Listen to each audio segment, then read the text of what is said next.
First of all, I would like to thank all of you for coming today. Hopefully I get the cry out, and then I'll get on with it.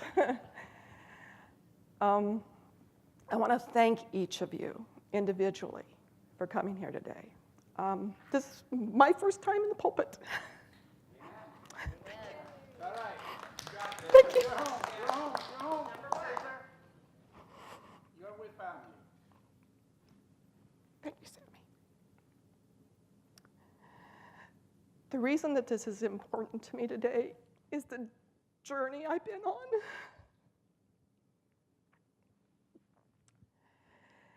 And I'm hoping part of that journey will come out in what I'm going to talk about today. But also, the message in this, it's whether you have a belief or whether you do not, that you will learn something about yourself today. And I want to thank all of you again today that came to support me talking here today. Well, let's get on with it. How do you like the Fascinator? Now, I've always wanted to come to church with a hat on. I mean, that's kind of an old-time thing, isn't it? I kind of like the English and some of their cultural ways that they have. So I had to come to church today with a little Fascinator on it. But I'm going to tell you, I'm going to change my little Fascinator out to fit more about my talk today. How does that look? Good. Very good. I promise I won't wear it the whole sermon.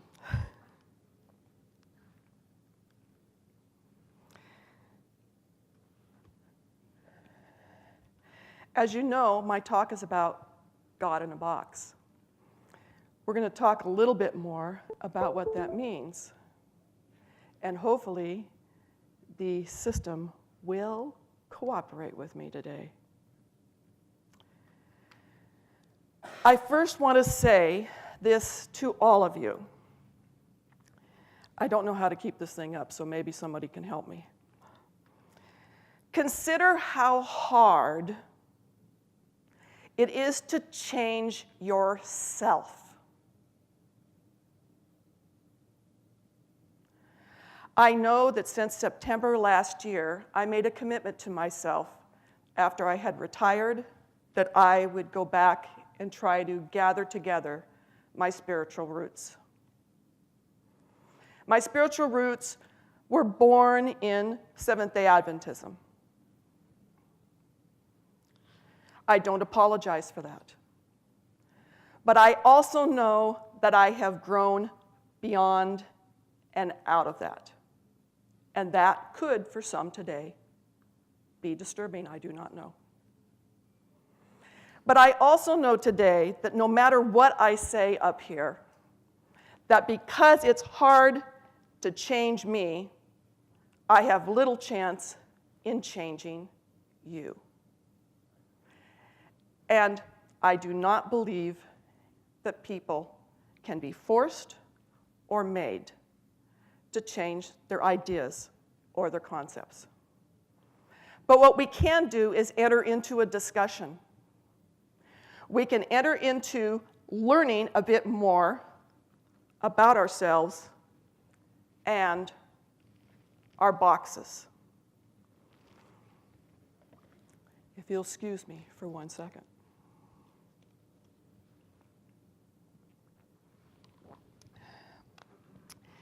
Yesterday, I had an interesting experience. I went to get, and this is not something you necessarily talk about in the pulpit, but I'm going to say it.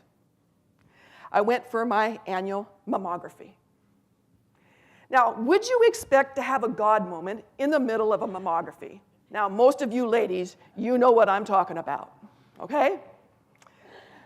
When I went in there, and this very nice lady got me ready, set me up in the machine, cranked it down. I know for some of us that is a Jesus experience, okay? As she cranks it down, she, such a nice, quiet spirit, said, "Well, what's your plans for today and the weekend?" I said, "Would you crank that down a little harder?" I said, "Well, since you've got me where you want me, I'll be honest. I have a friend's birthday to do, and I'm going to be speaking in the pulpit for the first time." Now, if you don't think that didn't stop the conversation in the room. And so as she slips behind the back to take pictures, and she slips back out, I can see there was a little tension there. I said to her, "Well, I guess you didn't expect someone to say that, did you?" And she said no. And then what happened kind of amazed me. This woman told me that she had been raised a Seventh-day Adventist, not that it matters, that her father had been in the General Conference, and that she had recently converted to Mormonism. And I said, "Cool." I said, "I have a lot of friends that are Mormon." I asked her if she knew Tom Johnson. And some of you who used to work knew Tom. Good man. I know a lot of really good Mormon people. And so the conversation kind of progressed. And she asked me, what my denomination was. And I said, "Well, in the past, it was what you were. But I am not now." And that kind of puzzled her for a minute. As, with any conversation, you're having these quick exchanges, not really very in-depth. And the next thing I knew, as I got done with the procedure, she hands me a piece of paper and she said, "Can you tell me where it is you go that's so open?" And I said, "Yes." And she said, "Please write it down for me." She says, "I may come and visit you sometime." I do not believe in trying to convert people at all. I believe people have to come to their own ideas and beliefs about God. But the one thing I do know about here is this is a safe place for people to land, no matter what your belief is, no matter what direction and stuff that you are going. We had some tough discussions today, very hard discussions, people in various places within their life and their beliefs and stuff about God. So, in starting this talk off, I would like to say, thinking, let alone living outside of our box, is not comfortable. Boxes represent our walls, our habitat, our safe zones. It is that protective outer skin that faces the world, and it protects our compilation of social norms, family values, or the lack thereof. It's formed by peer pressure, feelings, human experiences, culture. It's what makes you, you.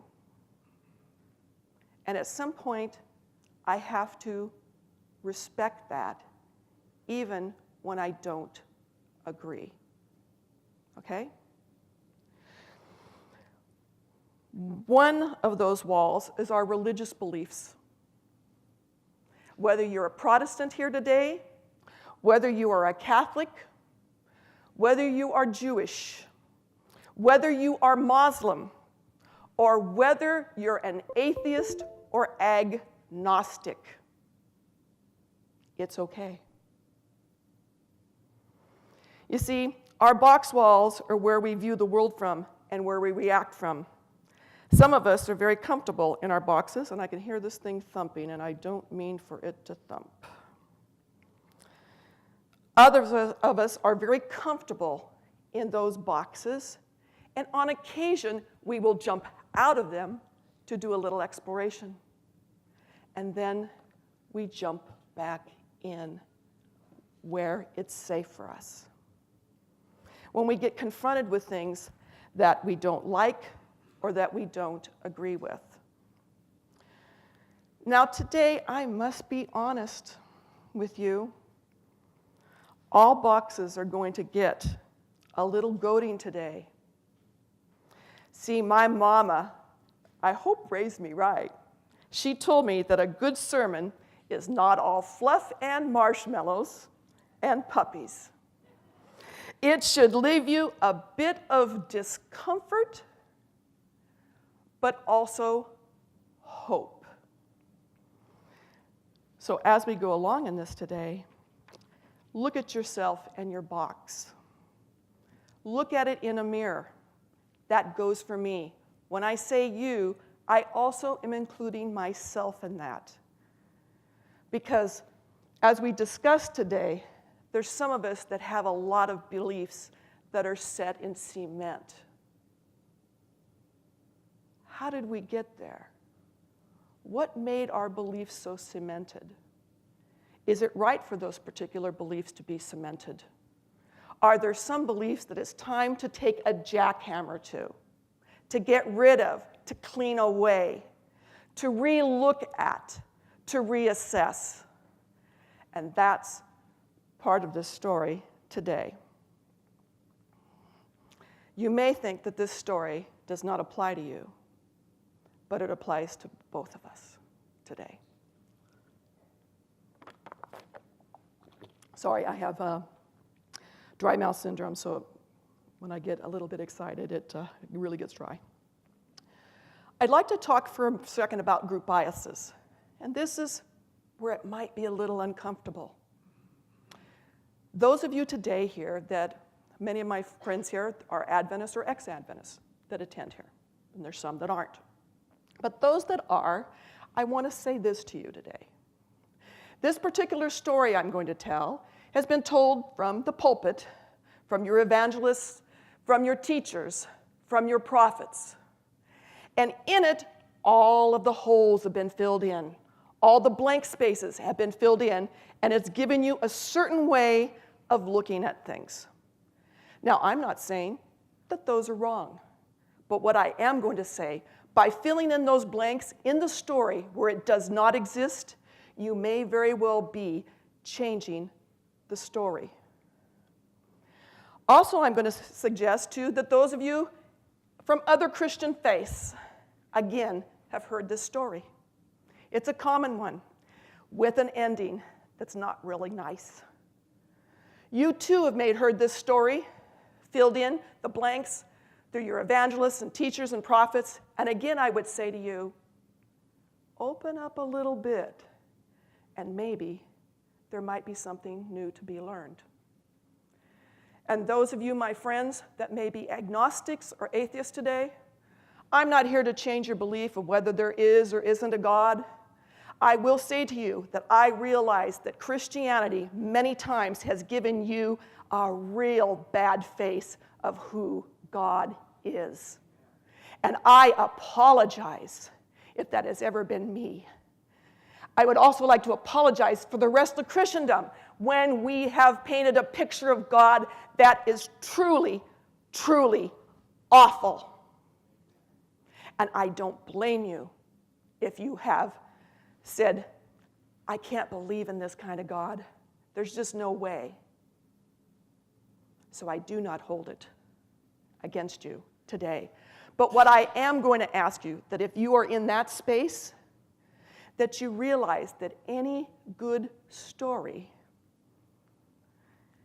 has in it a metaphor for reality, and that you can learn from it. You see, though I said this is about God in a box, what kind of box is your God in? Who is the God that you have in your box that you take with you? Is your God kind of like a puppy or a cat that comes along with you? So cute, my God, he is. Don't you love him? Isn't he wonderful? Maybe your God is a fiery God. Maybe it's a God that condemns others that don't believe like you do. You've got a certain set way of believing, and certainly this God that I carry around in my box, he's coming for you. You may have a God that you set up on a shelf. You bring him down on Easter and Christmas. Okay, God, it's Easter again. Let me take you down. I'll take you with me. I'll get in my best Easter dress, and I'll take you to church. Is that your God today? Is that the kind of God that you have in your box? You see, we've constructed a lot of thoughts and beliefs about this God. And certainly, I believe that we have not even crested the surface of who God really is.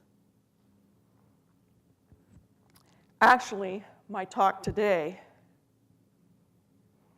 see if this works, really is about God won't fit in my box.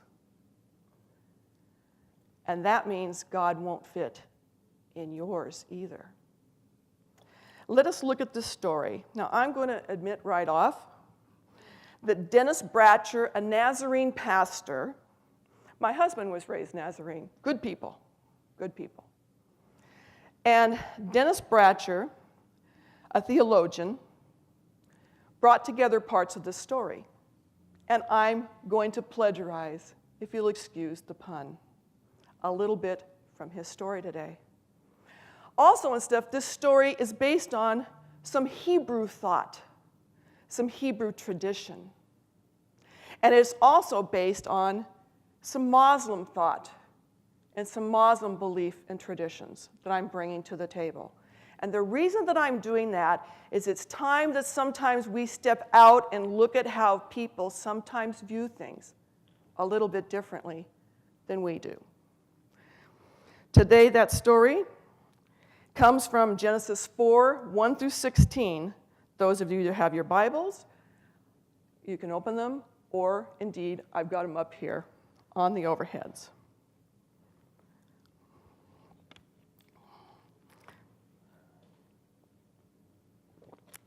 This story is taken from the Torah. Those of you who are not familiar with the Torah is the first 5 books of the Bible. The first 5 books, Genesis, Exodus, Leviticus, Numbers, and Deuteronomy, are believed by Christians, by those that are Jews, and those that are Muslim.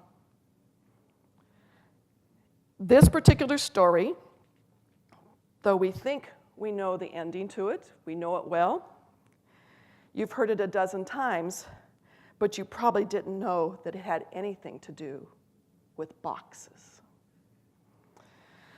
Now, Adam knew Eve, his wife, and she conceived and bore Cain, saying, I have gotten a man with the help of the Lord. And again, she bore Abel.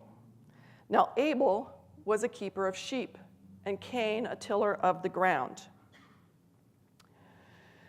In the course of time, Cain brought to the Lord an offering of the fruit of the ground, and Abel of the firstlings of his flock, and other fat portions. And the Lord had regard for Abel and his offering, but for Cain and his offering he had no regard. So Cain was very angry, and his countenance fell. The Lord said to Cain, why are you angry? And why has your countenance fallen? If you do well, will you not be accepted? And if you do not do well, sin is couching at the door. Its desire is for you, but you must master it. Cain said to Abel, his brother, let us go out into the field. And when they were in the field, Cain rose up against his brother Abel, and he killed him.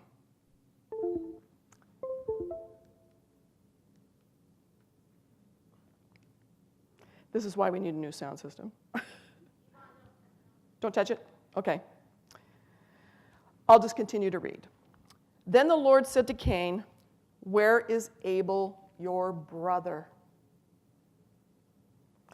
He said, "I do not know. Am I my brother's keeper?" And the Lord said, "What have you done?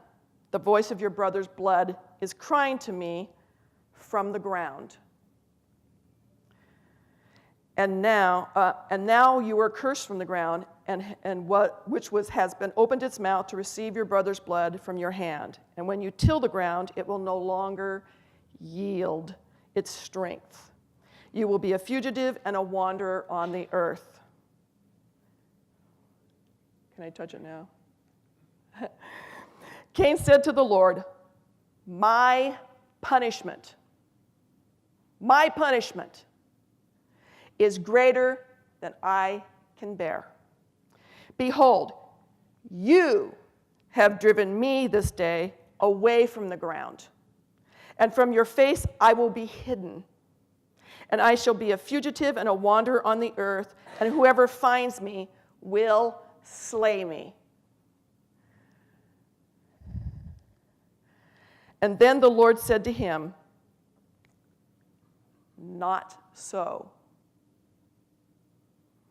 Not so. If anyone slays Cain, vengeance shall be taken on him sevenfold." And the Lord put a mark on Cain, and lest anyone who come across him should kill him. Then Cain went away from the presence of the Lord and dwelt in the land of Nod, east of Eden. Now, those of you with a theologic background, there is a lot of stuff in this story here, even some potential contradictions. But we're going to unpeel this onion, just as I've been doing within my study lately, is to take the onion apart and let's see what it really says. Maybe we can learn something new today. The story opens really simply. Two brothers are born. And let's face it, in Genesis, brothers do not fare very well. They are at each other's throats. There's Shem and Ham, Isaac and Ishmael, Jacob and Esau, Joseph and his brothers who sold him off to Egypt. This story shows that human beings from the very beginning began to have problems with each other. Now, this is where a little bit of Hebrew goes a long ways in the story. I studied Hebrew and stuff probably 40 years ago. Wished I had taken the studies a little further, because Hebrew is a very interesting language. Just to kind of paint a backdrop, Hebrew is not like English. We have sentence structures, we have vowels, etc. in it. Hebrew doesn't. It's like painting a picture. It's different. There's a lot of nuances to the words. In fact, Hebrew can be sung. They put notes to the various letters in the alphabet. So it's different than us. And it's hard for us to see that if we don't know the background. So let's begin with their names. Now, this was an eye-opener to me. Cain and Abel come from the Greek Septuagint, a 2,000-year-old Greek translation of the Hebrew Bible. Their names were Cain, K-A-I-N, and Abel, A-B-E-L. The Greek transliterations of the Hebrew is that it's Cain, Cain, Cain, and Abel, Havel. The word for Cain, Cain, comes from actual root word. It means to acquire or possess something, which is why Eve, the Shavah in Hebrew, said, I have gotten and acquired a man. The word for Abel, Haval, means to be empty, often translated, and this is what blew me away. It's translated Abel was translated as vain, vanity, a sense of being empty of substance. Now, for some Christians here today, that's going to be a little shocking, a little bit different. Didn't know that. You see, the Hebrew word for name, the actual word of name, to name somebody, is called Shem. Hebrews believed that one's name was reflective of one's character. Hebraic meanings of the names Cain and Abel are windows into their character. Cain is a possessor who has substance, while Abel, his brother, is empty of substance. Again, that was a shocker to me. This may seem odd to us because we have always assumed that Abel was this good guy, full of everything, of what God wanted. I mean, he accepted his offering, didn't he? And he accepted Abel's offering, didn't he? And Cain, we thought, was the bad guy here. But this is actually an oversimplification of the facts. According to the names, the Hebrews actually imprinted their beliefs, because you realize that Adam and Eve and Cain and Abel happened a long time ago. And the Hebrews now are writing about it in their own time, in their own culture, their own flavor. So they impress upon the story some of themselves into this. Cain is what we would call a man of character, and Abel is vain. Doesn't fit with our picture, does it? Doesn't fit with it. Why?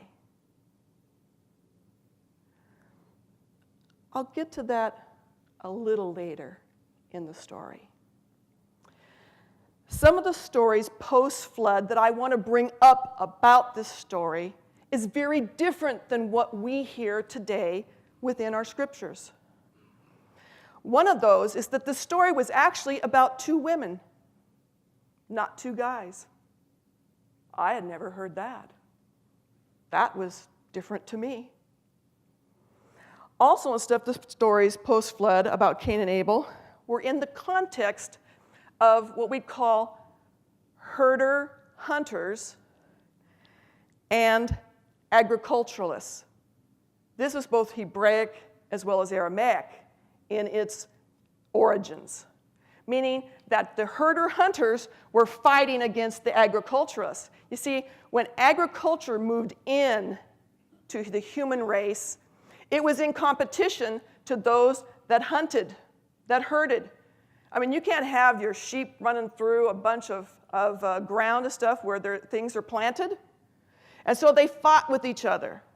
So this is another place where they believe this story had roots. But we don't get that necessarily by reading this story as it is.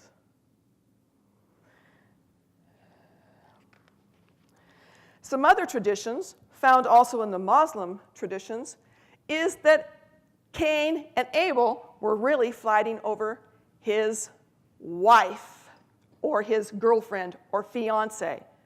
Cain wanted the beautiful fiance of Abel. She was a woman that he wanted to possess and wanted to have. But we don't get that either in this story, but it's one of the traditional beliefs. Hebrew traditional beliefs talk about Cain in this way. The family of Cain was viewed as godless and a wanton race, but who nevertheless far outstripped the descendants of Adam through Seth. That's how they viewed it. You see, Cain went from a gardener and a pastoral life to founding of metallurgy, music, and the knowledge not only of copper and its uses, but even of iron. He helped change civilization. He brought that knowledge to the world and changed it. So what do we do about this wanderer part? It said he was to wander. What do we do with it? Does the story have a jig in it? See, Cain actually vastly diminished his curse of labor through the use of tools. He made their life easier and luxurious. And some historians say that the start of the Freemasons began there. I thought that was interesting. Cain built one of the first cities called Enoch, and it's not the same Enoch that happens later in the scriptures. He built the first city. He sat there and developed a civilization. And that we know from Hebrew writings. So what do we do with this story? We got some holes in it right now. Where's it going to go? Where's it going to take us? Well, let's peel the onion a little bit more. It's a well-known fact that Jacob and Esau were twins. Okay? We know of twins in the Bible. But it's not commonly known that it is a Hebrew belief that Cain and Abel were twins. I did not realize that. I did not realize that from the standpoint of Hebrew tradition. You see, if we take a look at how the Hebrews viewed conception and birth, if we take a look at Genesis 29, 32 through 33, Leah conceived and bore a son, and then she conceived again and bore another son. 2 conceptions, 2 births is how it's normally represented within the Hebrew, okay? Because the Hebrews have impressed their culture on this story. But let's look at Genesis again. Let's look at that.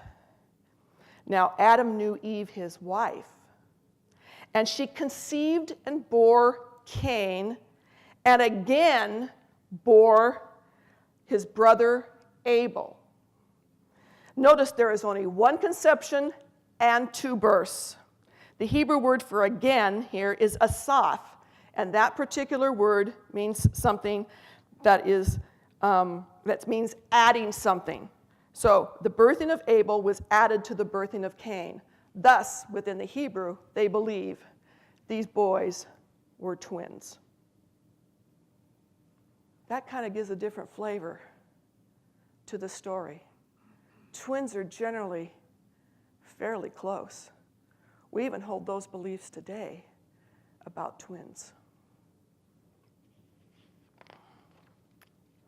Well, let's get a little bit into the meat of this.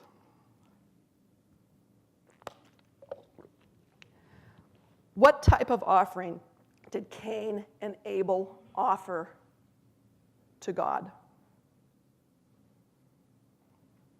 Any guesses?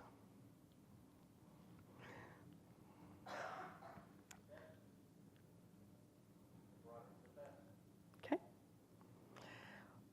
Well, it has been stated from Christians and stuff in the past that Cain and Abel's, offered a sin offering. But that's not the case here. Merely presenting an offering does not in and of itself leave us with the sense that it's a sin offering. Not all offerings are called sin offerings. In fact, in Genesis, most of them, there's not a lot of mention of sin offerings at all within the book of Genesis. In fact, it's not until the law comes into force that we actually have the terminology sin offering. Okay? So, it doesn't rule out that this wasn't for it, but what we can say is it's not the terminology used in Genesis. Genesis does not describe this as a burnt offering or a peace offering, but did you know that the word offering in Genesis 3 through 4, is the word of a gift brought to honor? Abel and Cain brought forth a gift to honor God. Or a thanksgiving offering. More like. It could be. but it doesn't call it that. We know that the terminology means of a gift brought to honor. Now, God does not respect Cain's offering. Cain gets angry. In fact, he gets sad. It says his face fell. In fact, there's not a word in Hebrew that talks about depression, but we believe it's very possible that in a modern day term, we're talking about that Cain not only got angry, but it made him very depressed. I mean, wouldn't you? You brought your offering to God, and God says, I don't accept it. Do you ever sometimes in your life feel like you've brought your best to God, and somehow God is turning his back, not giving you the answer that you're seeking or that you want? Because God did not respect Cain's offering, his anger and depression, it grew. And God gives him some instructions. And I find these instructions a little bit odd in the light of the words grace. But we need to let the story just speak itself. If you do well, shall you not be accepted? It's talking about your actions. If you do well, won't God accept you? Won't he look on you in a good way?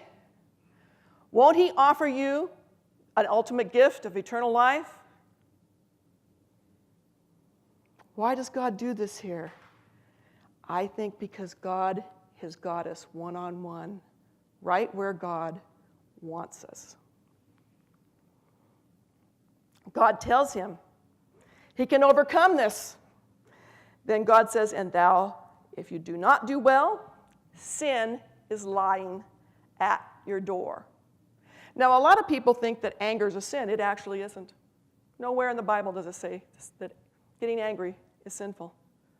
But what anger does is puts us in a position that we do not see straight. So, Cain, in his anger and depression, was not seen very straight. Immediately, I want to ask this question, and we're going to get to the answer. It's coming. Why does not accept Cain's offering? If we're not careful, we'll begin to lose the story. From the time of John Calvin, theologians have tried to answer the question of why. All kinds of reasons have been offered. The most popular one is that something was wrong with Cain's attitude in bringing his offering. After all, he does get into trouble later. But notice that the story gives no hint of Cain's attitude as the reason. In fact, the story gives no reason at all for God's action. There is only the statement that God did not accept the offering. Now, this is where we go back to something that we learned. It's interesting that the narrator of this story, and by the way, we believe, at least tradition believes, that Moses wrote the Torah. But we also know through modern day people that know the language of Hebrew that it's very possible that there's at least two authors in Genesis. Just want to throw that in as a ringer in case you want to do a little further research. But in this, the clue is Abel's name. It means emptiness, vapor. Cain and God are the characters to watch in this story. Cain, in a sense, is out of the picture.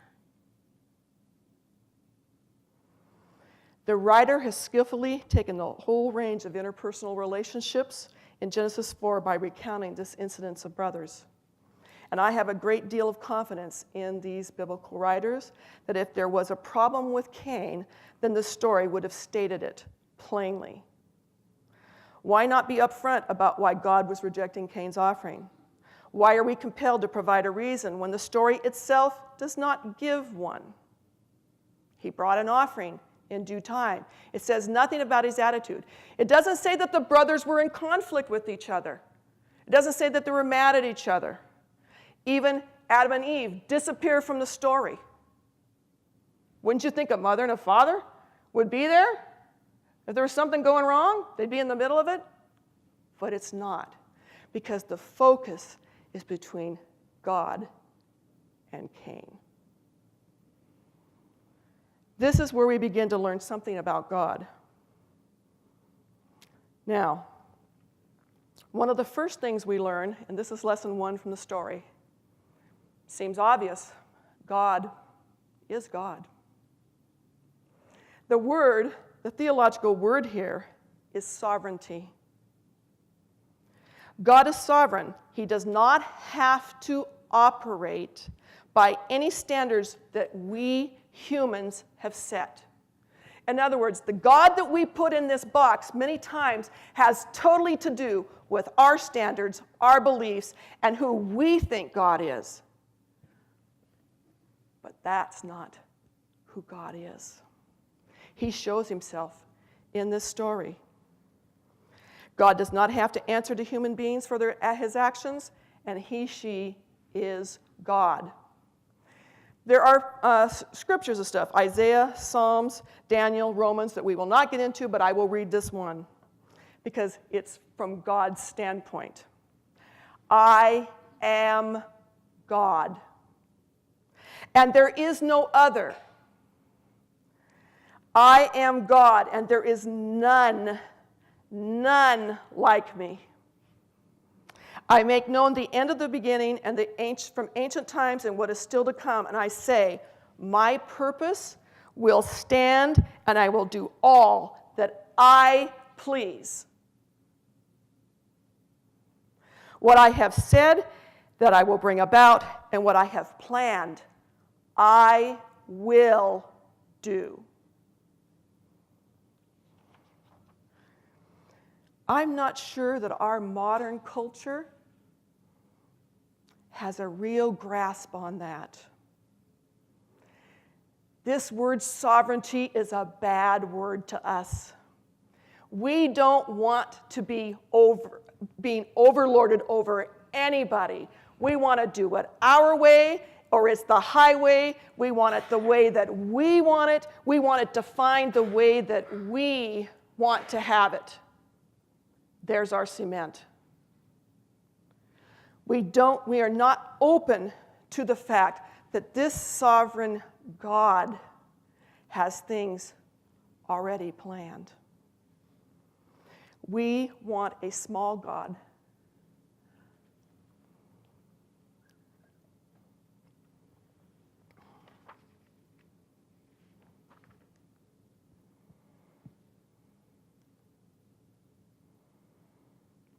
We want a God that can be manipulated. Think about it. Where in your life have you tried to manipulate things? Where in my life have I tried to manipulate things?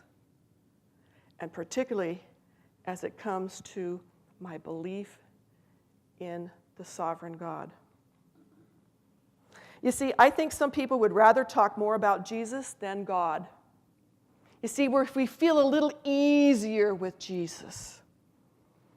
But there are theological problems by believing in it that way, because you see, Jesus said, if you have seen me, you have seen the Father. We are one. There's no difference. So if you're thinking of that sweet baby Jesus as the sweetness and everything, then you need to realize that's God. Now let's talk a little bit about the elephant in the room.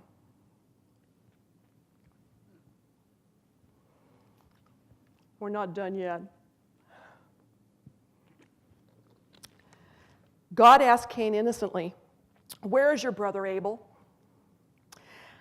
He says, "I don't know. Am I my brother's keeper?" Now, Let's look at that word keeper because, again, it is very, very, very important. What was Cain actually saying when he uttered those words to God? The Hebrew word here for keeper means protector or defender. It's more akin to the word overseer or master, as in keeping sheep. But in 1 Samuel, 2 Kings, Nehemiah, Chronicles, Song of Solomon, and Jeremiah, this word is used. It's used to be the keeper of the royal robes, the keeping of sheep, the keeping of vineyards, the keeping of the temple threshold. And although these jobs are foreign to us today, the better word for them is zookeeper or doorkeeper. Now, if you think that treating your brother like a dumb animal, or a clothes collection, a tree, a gate, or a vine, or a doorway is charitable, then the context, Cain, basically, and if you will excuse my French, those of you who have soft ears, you can plug your ears, but basically what Cain was saying to God, and I'm bringing it down into English today, Cain was wise-assing God. That in the Hebrew. We don't get people's euphemisms and things like that they use, but this is basically what he was doing. And he was not saying, I am my brother's noble defender. He was saying, in modern English, how the hell do I know where he is? It is not in my job description to keep track of him. That's pretty bold, pretty blatant. I said to myself, if I had 10 minutes with God and God was meeting me, I think how fortunate Cain was to have God in his presence, saying to him, be careful, watch out, don't do this, you can overcome this. I'm telling you, this is what's going to happen. And then he goes and commits an act of murder and comes back to God, again, God coming to him. What a lucky person to have God actually speak to you personally. Say, where's your brother? And you come back with that as an answer. Though this story contains murder, I need to let you know that it's not just a story about murder. We have to be careful not to be sidetracked and focusing on the morality of murder. This is a story about God and how he relates to man's fallen condition. We may feel that Cain is the evil spawn of Satan, but guess what, folks? There is nothing mentioned in this story that Satan's there. We can't put a blame on something else. This is between God and Cain.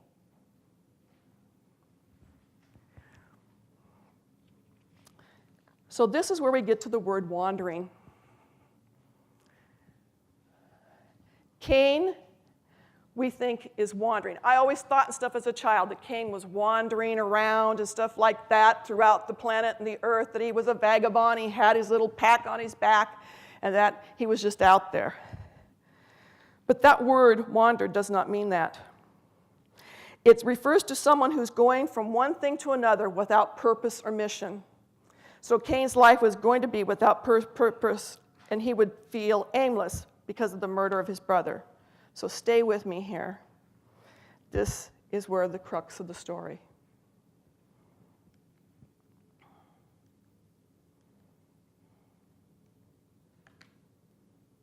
Oop. I think it just went out. Does it take it time to catch up? Okay, well, we'll skip that. Oh, nope, gotta go back.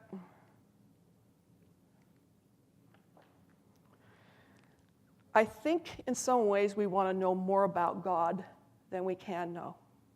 Now, I'm not saying we shouldn't continue to seek God, but sometimes there's some things that are out of our purview. We many times want to do something nice. We bring our offering and stuff to God. We're thinking by doing something nice, we're going to get something in return. That's the kind of society we live in. But I'm going to tell you a very short story here in conclusion. In Matthew 19, 18 through 26, there was a young man, a religious man, that comes to Christ. And his disciples, they're around. And he says, "Teacher, what must I do to get eternal life?" Because let's face it, all of us have sought, no matter who we are, how can we get that prize? What can we do to glom onto it? What do we have to offer? What do we have to be? Why is it just seems to be sort of out of reach for us? And Jesus lists to this young man basically what this young man wants to hear. Keep the commandments. And he starts listing them. Don't kill, don't steal, don't do this. Now this young man is feeling pretty good. Wow, I think I just passed the test. I've done all these commandments, God. I've done all of them. That must mean I've got it right in my grasp. Then Jesus looks at him, and he says something that the young man did not want to hear. And it's not in the commandments. He says, "Sell all of your riches and give it to the poor." Why did he do that? Was it that being rich was bad? No. There's nothing wrong with being rich. Jesus surrounded himself with very rich people that helped do his ministry. We heard last week from Bob when he gave his talk. It's not that he was against riches or being rich, but it was where that young man held money in comparison to God. And it could have been anything. You see, what God wants with us, just like he wanted with Cain and coming to Cain personally, is to talk, to have a relationship, to get in connection and stuff with us. That's where God wants us. It is that simple. You see, to this young man, it was a barrier to him to make this connection with God because of how he looked at himself. Well, I've done all of this. I am rich. I must have everything I need. I can make it now to heaven. Thank goodness. Now the disciples, what is interesting is the disciples, when they hear Jesus say this, they are actually staggered. They take a few steps back and they think, what? What do you mean this guy's got to sell all of his that he's got? Why? Why?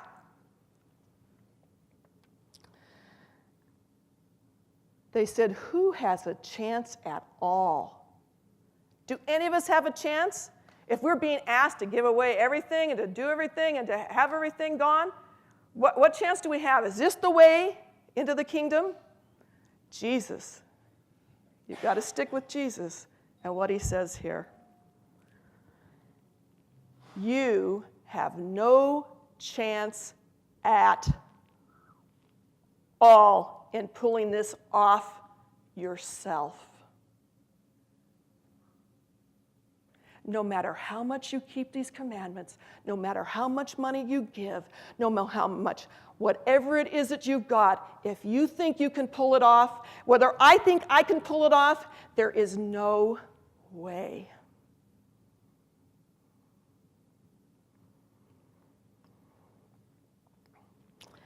But he says every chance in the world if you trust God to do it. This is why I believe that our pushing of the right buttons, our lack of trust, our wanting to manipulate, our belief in not really looking at God for who he truly is, and the simplicity in what he is really asking us to do is what Cain didn't do.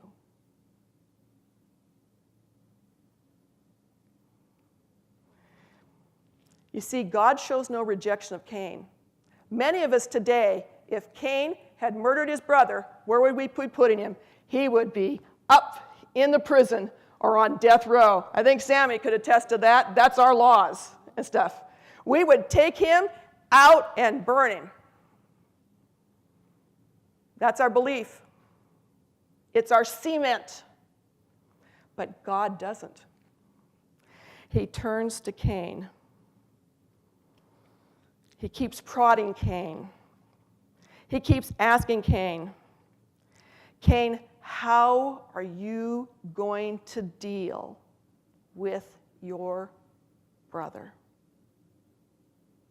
How are we going to deal with each other today? We are in a world of horrid turmoil. We are in a world of hatred, of name-calling, of awfulness. But what are we going to do about that? Catch the irony here. God is a God who does not kill Cain. We think if you believe in an angry God and a God that's going to be burning everybody up and stuff like that, I'm here to tell you that that is not God. God puts a tav on Cain. He puts a mark on him so no one takes him out. That's a God that I don't understand. That's a God that is bigger than any box we can construct. He's bigger than us. He does more than us. He thinks differently than us. That is the God that we are trying to learn about and trying to serve. God is not bound by our sense of justice. He's merciful beyond my expectations and even beyond my capacity to define mercy. He has a higher plan. And I read to you in closing these words. This is a message that God gave to Israel.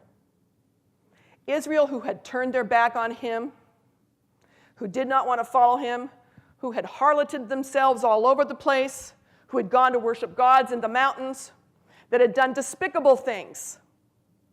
The people he had chosen. And God says to them this: as soon as Babylon's 70 years are up, because they were taken to Babylon by King Nebuchadnezzar, taken out of Israel as a punishment or as a wake-up call. He said, I'll show up and take care of you as I promised, and bring you back home. I know what I am doing. I have planned it all out. Plans to take care of you, and plans to give you a future of hope. You see, folks, we can't do it, no matter how big the offering, no matter what. God has taken cover it. So what's your response to a sovereign God today? A God who's laid plans for you. Matthew 19:26. You have every chance in the world if you trust God to do it. And may he bless the reading of his word.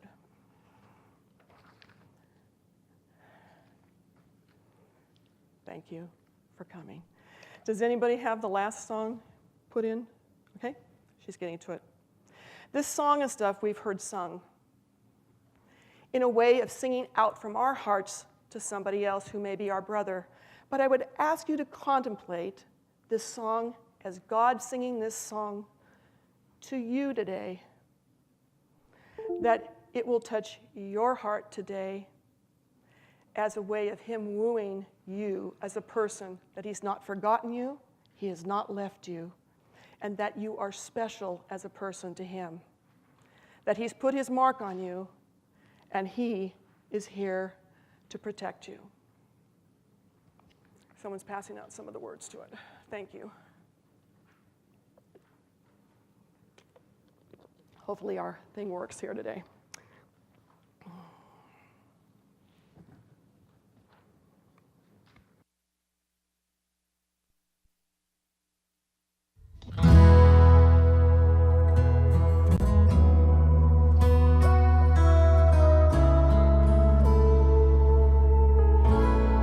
The road is long,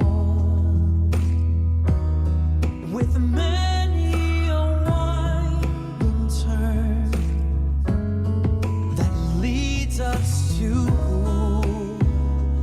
who knows where, who knows where. Oh. But I'm strong enough to carry him. He ain't heavy. He's my brother. So on we go. His welfare is my concern. No burden is he to bear. We'll get there. For I know he would not encumber me.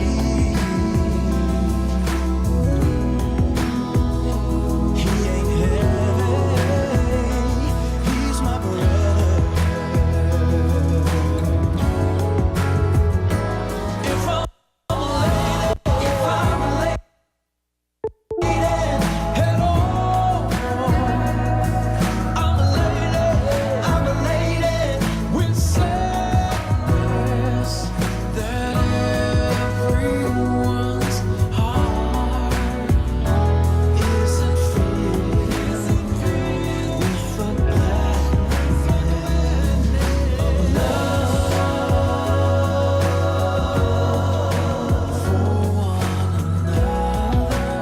for one another. It's a long, long road from which there is no return. While we're on our way to do there, why not share? And the road doesn't weigh me down at all. He ain't heavy. He's my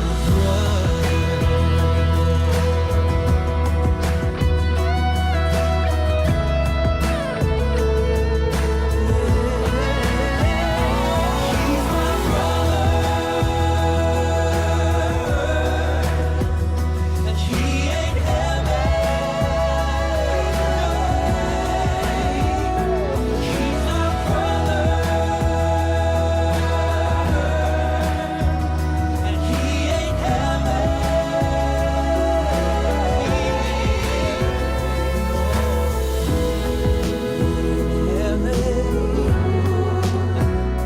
He's my brother.